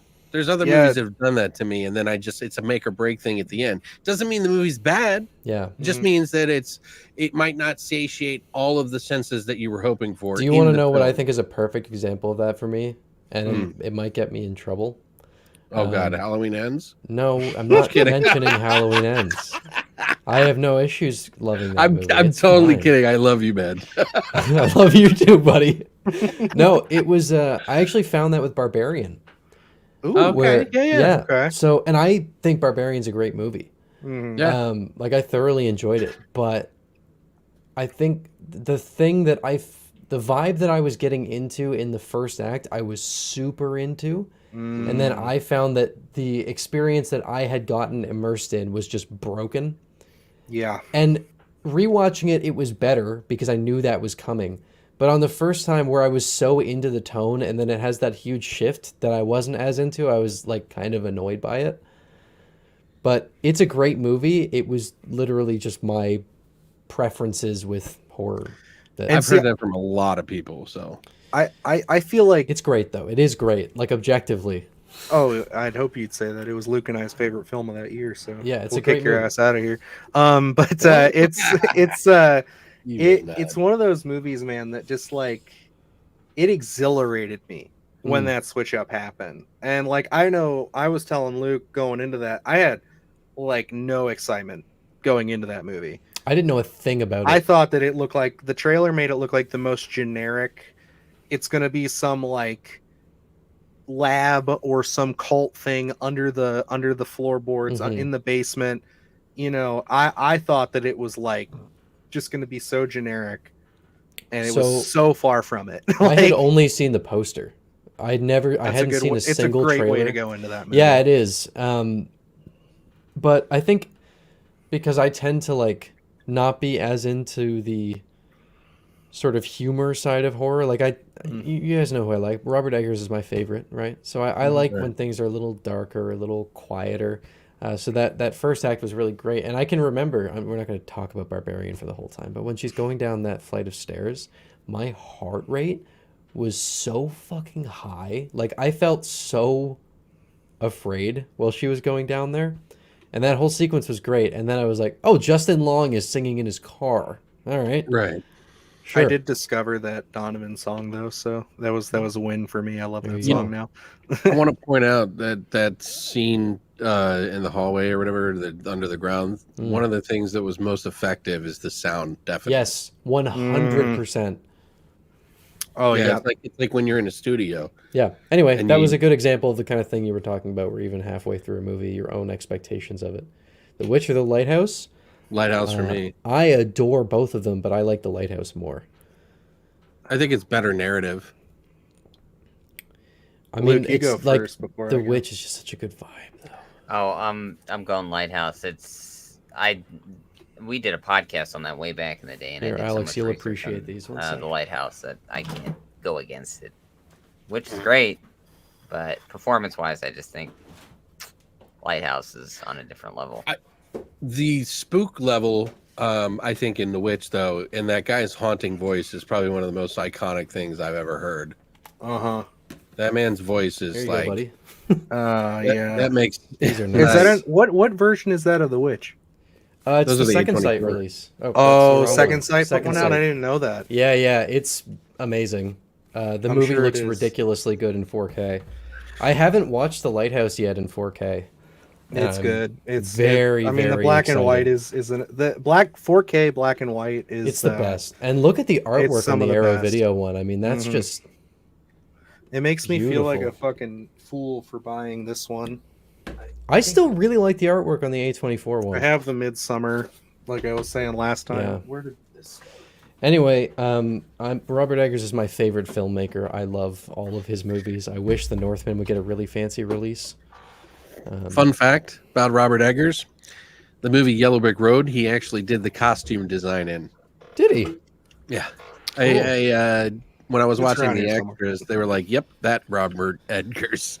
Roger, Wow. yeah, Robert. Did I say Roger? I don't know what I said. You said something weird. I don't know. Edgars or But something. Eggers is in. He's definitely was the Nosferatu? I hope so. I'm gonna say just because I didn't answer this yet. Nosferatu. It's really hard, but like I do have to agree with you guys there. I think The Lighthouse is probably my preferred. Yeah. I think like just the performances in that movie alone, and not to say the performances in The Witch are bad. It's like it's kind of like picking between your children between his 3 films. Honestly. Ralph Ineson, that like so scene good. when he's on the ground begging God to save his children and he's eating dirt. That fucking. I want to watch The Witch right now. Yeah, right. Defoe and Pattinson were awesome pairing. A beautiful pairing. Absolutely. Yeah, Nosferatu is by far my most anticipated movie of the year. I'm hoping that that's going to be the one that makes me an Eggers like fan. Yeah. Because I like his stuff. I just don't love it. I love like gothic horror is like my favorite. I love creepy slow burns. I love things that are hella stylized. So all of that together, it's like Eggers is just like obviously he's going to be my favorite. I love the historical stuff in his movies too. They're so meticulously crafted. Like the set design in The Witch and the costume design. Have you watched the behind the scenes on that movie? Buddy, it is like that's all I was paying attention to when I was watching his movies is the set design. It's absurd. I mean, the Lighthouse was shot like 2 hours, maybe a little less than that, away from where I live. So I've been up around there. They tore the lighthouse down, unfortunately. That was so dumb of them. Why would they do that? Well, it wasn't up to code. So I don't care. Keep they it up. need an actual lighthouse there, man. It's a fishing village. Yeah. It's actually not even an island. Too many farts. It was just the way they were shooting it. Farts. Yeah. Blew it right out. Yeah. It's Nosferatu is by far my most anticipated movie of the year. And it's the most anticipated I've been for a movie in a very long time. I will say that Eggers has a really great sense of vibe. His pacing is a little slower sometimes than I just want the story element to be a little bit more engaging. That's really what I just like. I know what he's thinking because it's the same thing David Lynch. He gets really focused on like the little tiny minute things. And like he's like so focused on it that he just forgets everything else, and it's like that is the most amazing thing, and he's going to embrace that thing, and that's amazing. Yeah, because most directors don't do that, and they should take the time to do some of those elements. But I feel like he should also open it up to a little bit more narrative as well. I think Eggers is just an important filmmaker right now. Like he's doing something so unique. He's also being given the opportunity to do something. Yeah, which is so unique, cool. which And I mean, rare. The Northman did have a fair bit of studio interference with it. Okay. Now, see, I still haven't watched that one yet. It's it's great. If you want more narrative, you'll like The Northman. Like it's much more narrative focused. But that's also less Eggers in it, though. It's less of that like pure style. Like you can tell that it was a bigger studio, but it's still fantastic. Now, I will say, here's something exciting with Nosferatu. This is the first time in Robert Eggers' career where he has been in post-production and said he's happy with the movie. He is so critical of his own work. He does not like The Witch. He's so disappointed with that movie. He's talked shit about The Lighthouse a bunch. Like he's never happy with. So he's in my fucking boat. Yeah, yeah. He agrees with you. Hate these movies. So to hear him say that he's happy with Nosferatu, which has been his passion project for over a decade, is really exciting. I would say if there's any movie that is the most encouraging to hear that he's super happy with it, it is this, because it's the one he's cared about for the longest. Oh yeah, I remember seeing interviews with him when he was talking about 2015. when he was talking about when he was being interviewed for The Witch. Yeah. And he's like, they're like, oh, what would be your next project? He's like, well, I've been trying to get a Nosferatu movie made for a few years now. I'd really love to. I thought it would never happen. Oh, same. I mean, once we've been hearing about it the Northman came out, because like there was a big push after The Lighthouse at A24. A24 wouldn't do it. Mm-hmm. And then literally that's why he went to Focus Features. Which, I mean, yeah, there might have been some studio interference for the Northman. I haven't looked into that too deep, but it's one of those things where it's like, obviously it wasn't bad enough for him to step away from them. So yeah. Well, he said that he knew when he signed on with them that would be happening, because he originally wanted the movie to be in Old Norse. Oh, so, like, it was a lot of like really historical stuff that he wanted to do with the Northman. Right. And I guess the ending was changed quite a bit as well. He knew compromise was going to have to be made. And he accepted that going into it. It's the most not Robert Eggers movie, I should say, but it's still fantastic. It's still Eggers, yeah. It's still amazing. It's still amazing. And by saying, and you're right, by saying that, it's like, it's still so much his own movie, but like comparing the three, it is the most like consumable for like a general audience. Absolutely. It's the one that a lot of people will get on board with. I wonder if The Lighthouse or The Witch is less so, because The Witch is slower paced than The Lighthouse, but The Lighthouse is so fucking weird. Yeah, I think more people would be upset with The Lighthouse, honestly. Yeah. Nah, I think more people are more. I think it's more accessible. Well, that's the thing. Really? Like, especially because you have Robert Pattinson and Willem Dafoe, I think that more people are probably going to enjoy it. But it's also a pace performances thing. are really good together, you know. Like that's it is also a pace thing, and it's got like that. What do you call it? The sorry, I don't mean to interrupt you. Chamber kind of. Vibe. Bottle. And film. I guess part of it too, and this is true for both of his movies. It's really fucking hard to know what anyone's saying a lot of the time. Like every time I rewatch either The Witch or The Lighthouse, I'm still picking up on different lines that I'm like, oh, I didn't know that they said that before. You gotta watch the subtitles. I'll even be picking up on new plot points because I'm like, I didn't hear them say that the first time. I get a lot more of that with The Witch. The Witch. I think it was only last year that I rewatched The Witch and I realized that the dad had sold off the mother's cup. Yeah. What? Yeah. I got that the first time. I thought that was one of the easier pieces. Yeah, I mean, I was just so into the vibe of it. Okay. It was last year that I was like, "Oh, that's what happened." Okay, cool. Have you seen Hagazusa? No. I don't think so. You might want to check that out. You might get some of the same vibes from that. It's the German, I think, flick. I feel you. Where they keep bones in the house back in the day. Okay. They would make bowls out of the heads and stuff, like stuff like that. What is this called? Hagazusa. All right. I think Evan would definitely love it. Yeah, he's a pretentious bastard. He'll love it. No, it has nothing to do with that. I enjoyed it. I found it here. Yeah, 2017. Yeah, this looks cool. I mean, I was saying earlier, snowy horror. I forgot we were still live. Yeah, no, I was about to say, if you guys want to wrap it up here soon, my son will be home shortly. Yeah, so. I probably do need to, because I'm sorry we didn't get to play any of the game. We'll do it next time. I have to wake up early I and did finish genuinely editing get my Bloody caught Valentine up in the thing. combos, and I think that's this is the whole point. If we do this for a game, we have to just do the game. We have to just start with the game. Because I remember the initial plan. The plan for this stream was we're gonna chat trailers for 15 minutes, and then we're gonna play. And we've been hour just and talking 40 for minutes almost later, 2 we hours. finished the trailers. Why'd you spill your beans? Yep, that's if there's still some tattoos I want to get I want to get before I die, and one of them is I want to get why'd you spill your beans with a seagull. I've thought about just getting the actual lighthouse itself, like on my wrist or something.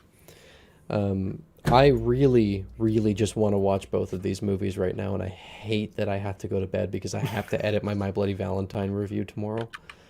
Oh, we just did that too, actually. The remake, not the original. Oh, oof. I did the original last year. Hey, it's got some cool gore, I guess. Listen, it's so fucking Luke and I, bland. we're on the other side of that coin with y'all. We're gonna defend My Bloody Valentine, the remake, and it's because of our boy you know, you want to take it away there, Luke? You haven't said anything in a minute. Tom Atkins. Yep. Okay, that's the one thing that I mentioned is that at least Tom Atkins is in it. But, and here's the issue, and I mention it, he doesn't have sex with one person who's of a questionable age gap to him. Okay, so that's the winner on for screen, you. I'm sure on set, you know. Well, that's the thing. Like, obviously, Silver it's Fox. Let's be honest. All bets are off. I mean, if you're gonna have Tom Atkins and you're not gonna have him slaying, have sex with people, what the fuck are you doing? We didn't sleep with anybody in pretty Night of old the in Creeps. fucking that remake, dude. Yeah, he's up there. Oh yeah, I loved Hagazusa. Yeah, it's great if you'd have to have CBD. some CBD to meditate on it. I love that. Do I have anything here? Have a bunch of folks who are passionate about horror movies. Kind of hard to keep conversation. Yeah, I know. It's kind of the ring of the game, though, right? It's wishful thinking on my part when I was like 15, 20 minutes. But at least, hey, we learned. We learned that we are incapable of keeping it to that length. Shit, Luke and I can't even keep a video. We just recently started keeping videos under 15 minutes sometimes. And our Predator video was still 30 minutes. Yeah. It's doing pretty good though. People are liking it, so I'm not I'm not upset about it. Even though I will say we would have kept it relatively good, but we just did like a whole 10-minute like Carl Weathers like remembering thing at the end of that because that was unfortunate. To anyone here who might have watched the Sinister video, thank you, by the way. It's my 1 out of 10. It's doing very well right now, so thank you if anyone in the stream has watched that. Appreciate it. I watched it. It was good. Thanks, buddy. It was mid. No, I'm kidding. That was all right. I really enjoyed that one. I liked a lot of your takes on that. It was a fun video. And then Luke or Alex, I haven't watched this one yet, but I'm going to. What's up with that horror tower Blu-ray thing? That's been circling my subscription I wish more feed. people would see that because it's like it's literally what I'm going to be doing over the next I don't know how long. So a very amazing person who just randomly enjoys what I do donated an insane amount of things to me. I document some of them, about 75% of the things, but they just went wild, and I'm blown away. Like, if you want to there's stuff in there that is so rare. I'm just blown away, man. Like, it is. Is it a collection or is it literally he just made a tower of movies? No, he hand selected every single Jesus, piece. I do want to see. Like, I was already. I got 4 boxes in the mail that were like the size I could fit in the box, and each of them were wrapped in a different tape, a different color tape. Each of them had a piece of a puzzle of another gift that was to be put into one gift by the end of it, and like. It was the most thoughtful thing anybody's ever done for me. And I've had some really great people, including Ryan, who's been in here, who's done nothing. He was very supportive of the channel too. So I feel very fortunate. I know I'm talking a lot about it, but you're good, brother. I don't even know how to act. Like, I don't deserve that shit. You know what I mean? Dude. Like, you've been working hard on this shit for a long time, so you definitely deserve to have your come ups here. Because, like, I guess, man, that's insane. It never feels like it. I remember when I was like 15, I used to make like gaming videos, and I was playing Life is Strange, and I finished the first one, and I didn't have a job, so I was like, sorry, I can't play the second one, and one of the viewers just gifted it to me on Steam.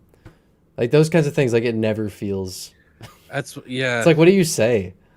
Well, it's just hard because you don't expect it. You know what I mean? It's not like I threw up the Amazon wish list thinking, oh, hey, maybe someone will put up a movie like that way they can get something that they want me to add to it, and I was just like, I'll just get the distribution companies to send me stuff so we haven't experienced anything like that yet, but like also you will. We're not like we haven't put any of our stuff out there yet, like really. And the first time I enabled super chats and super thanks was when we did our stream last week, and that was just because like the Merkins had recommended that we do that, and a couple other channels. My first 2 today, and we did that because it was just, that was great. We just had to, we haven't gone down that path yet, because I feel like, at least in my mind, and I know Luke probably feels the same way, it's just I just don't think we've hit that spot yet where it's I feel bad charging people for content.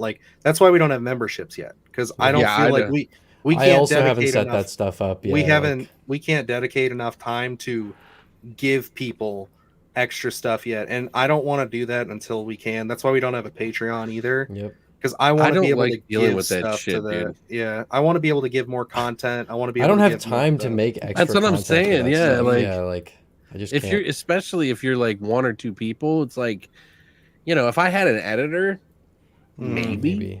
Yeah, and it's right now, the AdSense for us, even though it isn't anything crazy, is a gift in and of itself that we're at least making something off of these. Sure. And it's really, at the end of the day, it's I think I'm more happy when a video does well and gets more views and more engagement and we can talk to people than I am the AdSense going up, which Easily. it's that's a bonus, but we're still so early in the game where it's I'm not worried about that shit. I'm worried about just I hope people are enjoying what we're doing. And I think that there's a pureness to that I want to keep, because don't forget that, don't get caught up in trends. It's a good thing to do. I think you do whatever you want. I'm not going to tell you what to do, but I just personally, for me, if I were to take out the element of doing things that I like, and it would just become a job, and then I wouldn't want that. So yeah, I was talking about to Dylan about this the other night, where I'm only doing 1 video a week, right? It's a good video, Cynthia. So thank you, Cynthia. Yeah, and I was gonna say I wanted to shout out Cynthia here too, because that's that makes me feel really good. That's wonderful. We were able to cheer you up, because that's what we're here for. That's what the whole YouTube thing is, and it's it feels good to hanging be out able with to hang out. And thank you for watching the Sinister video. Seriously, thanks for sticking with us too. Yeah. And thanks for checking out Evan's Sinister video. I'm really happy that one's blowing up for you, bud, because that was it's doing well.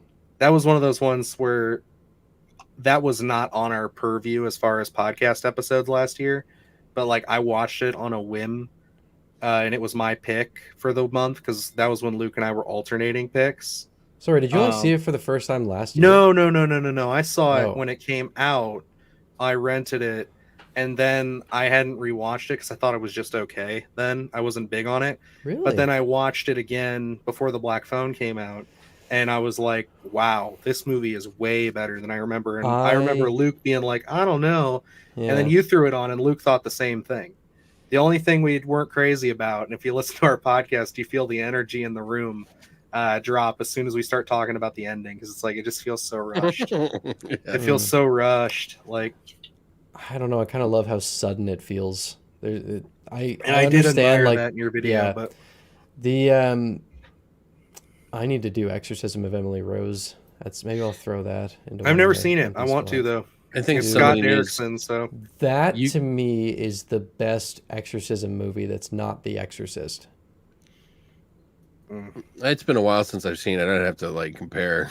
That's fine. Well, keep in mind, I'm also writing my video script for the Exorcist Believer review right now, so my bar is fairly low. But you're going to end up doing once you see the best video that was ever made. It happened a few months ago, and you'll probably want to do a deep dive, probably a 3-chapter, 3 video on Creatures from the Abyss. Okay. Oh yeah. I hope what we did was funny, because it's trust me, I've gotten through, I want to say I'm about 60% of the way into that. That's one of those ones that it's so Splattercast Cinema, Evan, is something that we're trying to do. Honestly, I might just say screw Splattercast Cinema and what that project we're kind of working on that we haven't announced yet, guys. I think maybe we just do that here. And maybe that could be a Patreon thing or a members only thing. Because that would be, we can't really do that live. Because we can't do the movie. We'll have to talk about that off air. But once we won't touch that until I post Creatures of the Abyss. Because That fucking movie. Sorry, is I was just insane. teasing you. By no, the way.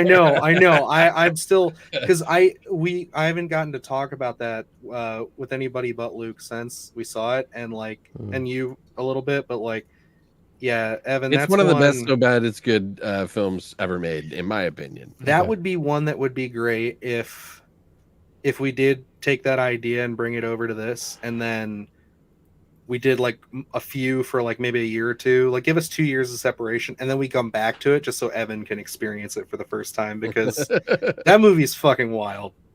Okay. So okay, I do have to go. Okay. Yeah, no worries. I have to peace out. I'm gonna end the stream. Thank you guys. Thank you guys. Love Thank for you the for coming. Sinister video, and love me some legit horror. This has nerds. been fantastic. I've really enjoyed this. We appreciate you, and I am gonna end the stream. So thank you. Right. Just so you guys know, anybody in the chat that's still around, we're trying to do this bi-weekly, so we won't be here next Monday. We're planning for the following Monday, so we will see you guys then. All right. Good night. See ya. Let me see.